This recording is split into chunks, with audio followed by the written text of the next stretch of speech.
Next one is electromagnetic force. Electro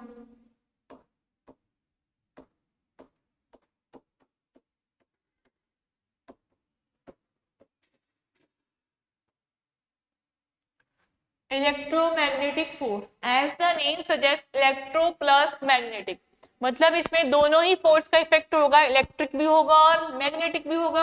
अब हम इसको कैसे देखेंगे? अगर force acting between two electric charge in rest is called the electrostatic force। अगर कोई दो चार्ज रेस्ट में है, ये भी रेस्ट में, ये भी रेस्ट में, सपोज पॉजिटिव है और निगेटिव है, जो इनके बीच में एक फोर्स काम कर रहा होगा वो क्या होगा? Electrostatic force. As the name suggest, static का मतलब क्या होता है? कोई चीज अगर रुकी हुई है, वो चल नहीं पा रही, मतलब वो बिल्कुल स्टेट कंडीशन में है, स्टेट पोजीशन में है, तो वो क्या होता है? Electrostatic force. अगर इनकी जगह, अभी तक तो ये क्या थे? कोई भी दो चार्ज पार्टिकल थे और रेस्ट में थे। Hope it may be both positive both negative and one positive and one negative. जो फोर्स इनके बीच में काम करता है, ये दोनों रखे हुए हैं, इन पे कोई एक्सटर्नल फोर्स भी अप्लाई नहीं हो रहा, ना ही कोई पुल है और ना ही कोई पुश है। जब ये दोनों रखे हुए हैं तो इनके बीच में जो फोर्स काम कर रहा होगा वो क्या होगा? Electrostatic force. And next one is, अगर ये कोई मैग्नेटिक पोल है, अगर हम इसको हटा के मैग्नेटिक पोल रख दें, चार्ज को हटा के, नॉर्थ पोल हो गया और ये साउथ पोल हो गया, जब ये रेस्ट की कंडीशन में होंगे, अब जो इनके बीच में फोर्स काम करेगा वो क्या होएगा? इलेक्ट्रोमैग्नेटिक। 1 मिनट।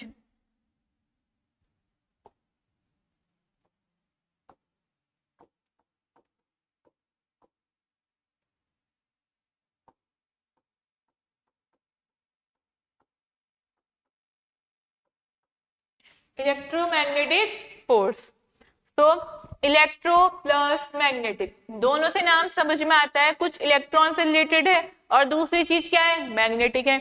अगर कोई भी दो पार्टिकल हो, कोई इलेक्ट्रॉन्स हो, कोई चार्ज पार्टिकल हो, अगर वो रेस्ट में रखे हुए हैं, उनमें कोई पुश पुल बाहर से कुछ नहीं अप्लाई हो रहा, तो जो इनके बीच में काम करने वाला फोर्स होएगा at the condition of rest is known as the electrostatic force. And the second condition is, अगर हम इन पार्टिकल को हटा के दो मैग्नेट्स के पोल रख दें, one is north and other is south, अब जो इनके बीच में काम करने वाला फोर्स होएगा that is electromagnetic force. So I hope you all are understand. Then I will move to the next topic is nuclear force.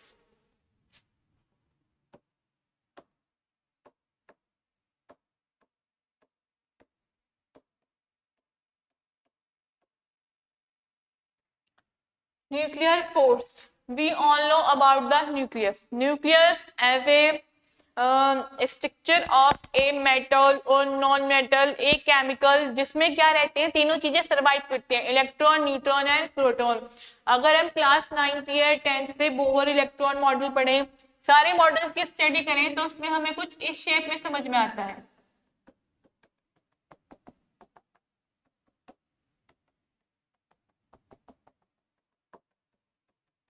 तीन होते हैं पार्टिकल, इलेक्ट्रॉन, न्यूट्रॉन और proton. Electron is negatively charge, ये क्या होता है? Zero, and ये क्या होता है?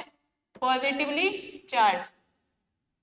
Electron negatively charge, proton positively charge and neutron is negatively and neutron is zero. इसमें कोई चार्ज नहीं होता, न्यूट्रल पड़ा है, बिल्कुल सुस्त है। अगर एक छोटी सी ट्रिक है, अगर हमें याद करना हो कि किसको किसने इन्वेंट किया था, किसकी खोज किसने करी थी, उसकी टॉपिक खोज होती है ईट पर नाच। ये ट्रिक है। When I was in 9th और 10th my teacher also stood me this topic by this trick. मेरे को भी ऐसे ही पढ़ाया गया था। ट्रिक इज ईट पर नाच। ई से electron, discover by J J Thomson.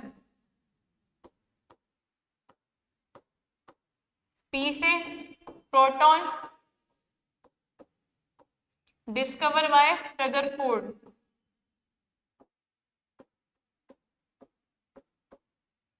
N से न्यूट्रॉन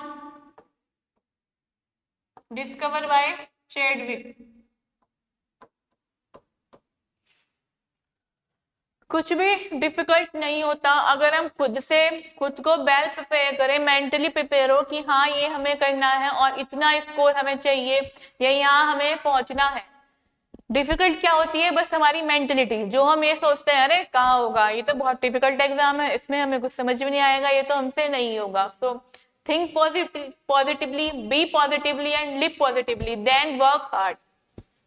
अगर अच्छा करोगे, अच्छे बनोगे, हार्ड वर्क करोगे, एक दिन one day you will be at a place where you always wanted to be. एक दिन तुम ऐसी जगह पे होगे जहां तुम हमेशा से होना चाहते हो। तो चीजों में उलझो मत, उनको डिफिकल्ट मत बनाओ, ट्रिक सोचो, ट्रिक खोजो। फर्स्ट चैप्टर अभी मैंने बेसिक फिजिक्स का इंट्रोडक्शन स्टार्ट किया है, उसको उठाओ, पढ़ना शुरू करो। क्या है फिजिक्स, फिजिक्स में हम क्या क्या पढ़ते हैं, क्या यूज होता है फिजिक्स का। हाँ अभी हम अगर कोई पूछने लग जाए भाई तुम फिजिक्स पढ़ रहे हो तो बताओ फिजिक्स का यूज क्या है, तो फिजिक्स का यूज सब जगह है। सैटेलाइट लॉन्चिंग में फिजिक्स यूज होती है, टेलीफोन से बात करने में फिजिक्स यूज होती है, टीवी देख रहे हो उसमें पूरी फिजिक्स है। सब कुछ चीजें क्या है, फिजिक्स से ही कनेक्टेड है। दूसरी चीज है, पहला बेसिक चैप्टर जो है क्लास 11 की बुक में, अब तो शायद सीबीएसई ने हटा दिया, लेकिन फिर भी मैंने तुम लोगों को उसका इंट्रो दे दिया, वही चल रहा है। वो क्या है, फिजिकल वर्ल्ड। फिजिकल वर्ल्ड में different type of forces, gravitational forces, magnetic forces, electrostatic, electromagnetic force, nuclear force, ये सारे फोर्स काम करते हैं। इसके अलावा ऐसे बहुत से फोर्स होते हैं, जैसे अगर अर्थ रिवॉल्व कर रही है तो वो दोनों, अर्थ अगर सन के चारों तरफ घूम रही है, वो क्या करें, दोनों एक दूसरे पे एक फोर्स लगा रहे हैं। ये अगर हम कहीं कार से जा रहे हैं बैठ के, मान लो सपोज हम लोग कार में जा रहे हैं और यहाँ से ऐसे स्लोप आया, अगर कार ऐसे घूमेगी तो हम क्या होंगे, उधर की तरफ को झुक जाएंगे ना। तो ये सब भी क्या है, फोर्सेस होते हैं। ठीक है, अब ये ट्रिक सबको समझ में आए। अगर किसी को नहीं समझ में आ रही then you can comment me, I will tell you again.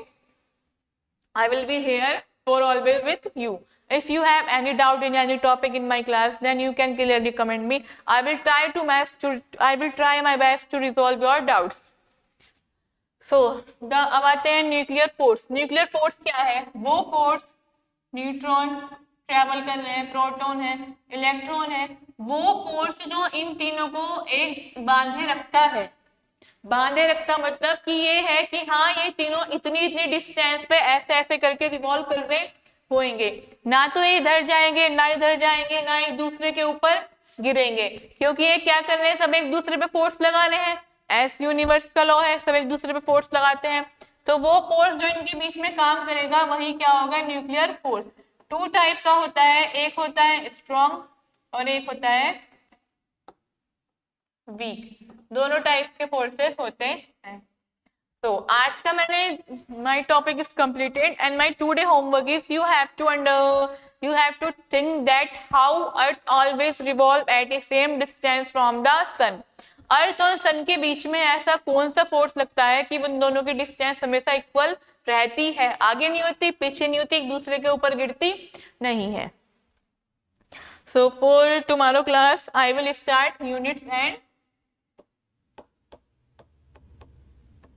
dimensions.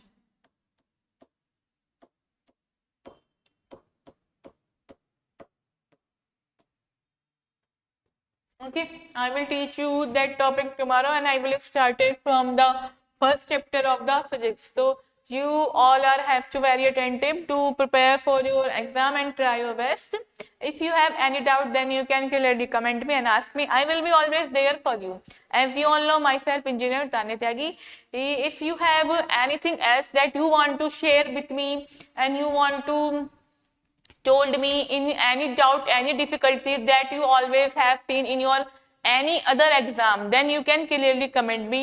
I will definitely help you and try my best for your best future. All the best. Bye bye guys. See you tomorrow.